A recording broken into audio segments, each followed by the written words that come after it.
Welcome back and thank you for staying with us. June the 6th remains a significant day for both the UWP and the SLP. Looking back on that day, Parliamentary Representative for Grosile, Leonard Spider-Montoute, says the party has lived up to its promises and with 2 years left, there is still more to come.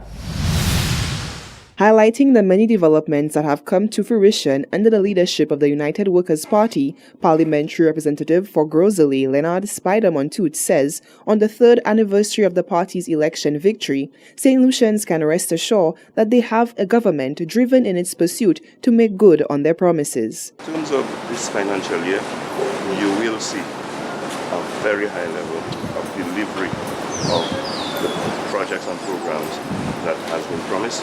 We have started, especially in the second year, we've begun to see the unfolding of some of those programs and projects. You are going to see an upsurge, a significant increase in the road programs nationally will begin to take place, will be rolled out. You're going to see work on the international airport in Europe, the work on the hospitals, the eventual move towards the comprehensive overall opening of OKEU. You're going to see some new investments. The work in agriculture will continue. Social services, Ministry of Sports, you're going to see our national sports facilities development project as we create some international sports facilities around the island in terms of football grounds, with artificial surfaces, with the swimming pools and the mini stadium as we have constructed. I mean, this is exciting times for sports, and we're going to see quite a lot of development taking place all at once, all a result of the planning that has been taking place and the pursuit and organization and preparation for the rollout of these projects. The Member of Parliament for Grosile notes what is being looked at as early election campaigning is simply efforts to touch base with the people of the nation to ensure all needs are addressed. That is actually keeping in touch with the people that we serve as we are supposed to, and we do not back away from our responsibility. While we serve the people, we have the mandate to carry out the plans and programs that we promised. We at the same time have to keep in touch, keep them updated, check with them, and get a sounding as to whether we are in fact meeting the needs to their satisfaction. A clear promise to work towards greatness is being outlined by the current administration, as plans detailing their effort to develop the island have been met with both negative and positive feedback. With elections constitutionally due in the next 2 years, the campaign machinery of both parties is in motion. Reporting for Hot 7 News, I am Solange Alfred. On Wednesday, June 5th, at the market steps, a clear message was sent out to all those who could hear. A message of angst and frustration by members of the St. Lucia Labour Party to what they say is a systematic degradation of St. Lucia orchestrated by the ruling United Workers' Party administration. Solange Alfred tells us more. I do not have to tell you, my brothers and my sisters, that there is no distress fund under Alan Chastanet. The subvention to the National Trust is gone. NICE is no more. Smiles have gotten serious under Alan Chastanet. The North-South Highway has disappeared from the radar. And everything that was in the best interest of the people of this country have disappeared, including the laptops for the children in our schools. The market steps offered the perfect environment for the voice of Parliamentary Rep for Labrie, Alpha Baptiste, to be heard. Blow by blow, Baptiste delivered tough jabs to the leadership of Prime Minister Alan Chastanet and the ruling administration. He says the efforts by the Prime Minister during the recent handing over of charitable donations to worthy organizations is only a drop in the bucket of what truly can be done. You see, Alan Chastanet, once he had destroyed all our social programs, he goes and raises funds one night. Ekikavini akolise bobatay kokie, ekabaysanti kakada, give the Blind Welfare Association a little kakada, and taking selfies with them.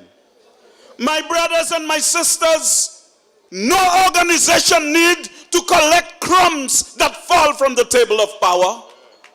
What Alan Chastanet needs to do is to put it in the annual estimates of revenue and expenditure.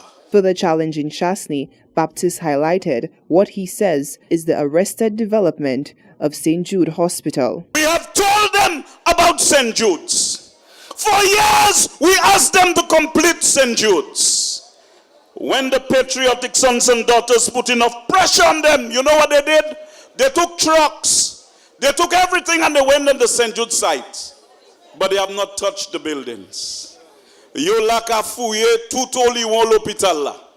Instead of completing the hospital, they all around digging, removing soil. Truck kale ka jete, then you can lay live via point sab. Come and put the sand by the hospital.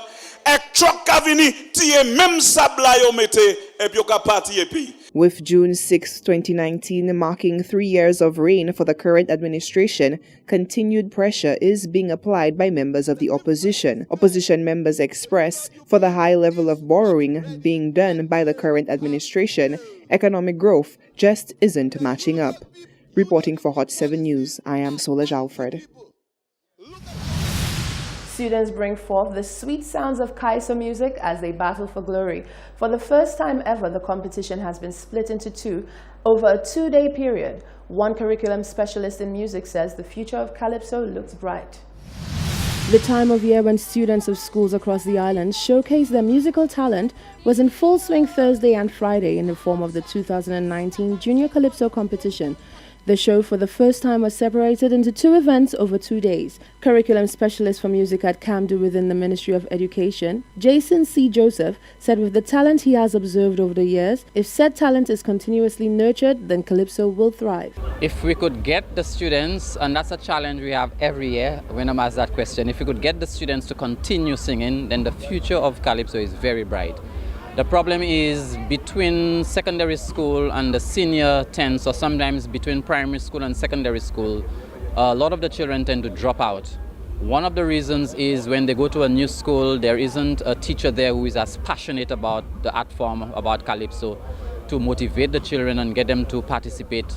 When they leave the secondary school, sometimes there isn't that link yet, that solid link between the schools and the senior 10s, and we need to strengthen that. I know 1 or 2 10s make an effort to scout for new talent among the schools. So perhaps more of the 10s could do that so that we can have some sort of continuity. But if that were to happen, then the future is very bright because we've had some very, very talented students coming through the school system. Esther Richards of the Coram Secondary School walked away victorious in the secondary school division of the competition, which took place on Friday at the National Cultural Center. She said she worked round the clock for 2 months to prepare for the event, and it paid off. I wrote this song so that I could encourage the young teenagers like me to speak up and speak about what they go through. What did you think about the support you got from the other schools, not just your school? Well, what can I say? I'm very happy that they supported me. Is Calypso something you really love? Yes, I really love Calypso. Meanwhile, Hot 7 News also caught up with the winner of the primary school division of the competition, which took place on Thursday. Lillian Harlow, stage name Mighty Lily, sang Tribute to Teacher, written by teacher at the Anglican Primary School Nadej Charles. The grade 1 student and her mentor Charles said they went into the competition feeling highly confident as they knew that they had put in the effort to win. The process with her was difficult because she's very raw, very green. Working with a child who had never sang Calypso before, who had never been on the stage doing that kind of thing before, it was really difficult for her. Very timid student, very soft student. But one thing I can say about her is she's very determined and she's very resilient, and every time we met she would have reminded me of what it is that we did. She would have self-corrected herself and all of that. So we can learn from her determination and her will. There were times for rehearsals I had to sleep at my teacher's house. Rehearsals was really hard, but I never gave up. Our class theme, we always say, I can, I will, I must. And I use it as my motivation. Principal of the Anglican Infant School, Christine Merville, was clearly over the moon with the win. She said a lot of time and work went into achieving Thursday's victory. It took a lot of hard work and dedication. There were weekends that Miss Charles had to dedicate special time out to help with the rehearsing and just getting her ready. But we knew that we had a talented young lady and that she would have done a good job. So it was okay. And it was our pleasure to put all the time and energy because look, we came out victorious. This was the first ever Junior Calypso win for the Anglican Infant School. Reporting for Hot 7 News, I'm Rochelle Gonzalez. This is the Hot 7 Nightly News. Stay with us, we'll be right back.